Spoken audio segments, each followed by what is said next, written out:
આજની મારી રસોઈમાં બનશે ફૂલ મિલ કહી શકાય એવી ખીચડી, જેના માટે અહીં મેં 2 દાળ લીધી છે, ચોખા લીધા છે અને ફાડા લીધા છે।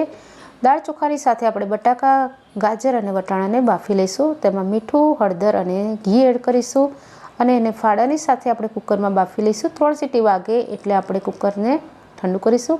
વઘાર માટે તેલ લીધું, રાઈ નાખી છે, એમાં ખડા મસાલા નાખ્યા છે, આદુ, મરચાં, લસણ, ડુંગળી અને મેથીનો મસાલો એડ કર્યો છે, સાથે કોબીજ એડ કરી છે, થોડું ઘી ઉમેર્યું છે ને ટામેટાં એડ કર્યા છે, થોડું મીઠું, ઘરના મસાલા જેમાં હળદર, મરચું અને ધાણા જીરું લીધા છે। ગરમ પાણી આપણે થોડું એડ કરીશું અને એમાં આપણે જે બાફેલા ફાડા અને દાળ ચોખા છે એને મિક્સ કરીશું। પછી મિક્સ કરી અને 5 મિનિટ એને ચડવા દઈશું અને ત્યારબાદ આપણે એને સ્મોકી ઇફેક્ટ આપવા માટે એક ધુંગાર આપીશું, જેમાં લવિંગ અને ઘીનો ઉપયોગ કરે છે। ઉપરથી કોથમીર અને તળેલા કાજુથી ગાર્નિશ કરીશું। છાશ, પાપડ, સલાડ અને ચોખ્ખા ઘી સાથે સર્વ કરીશું।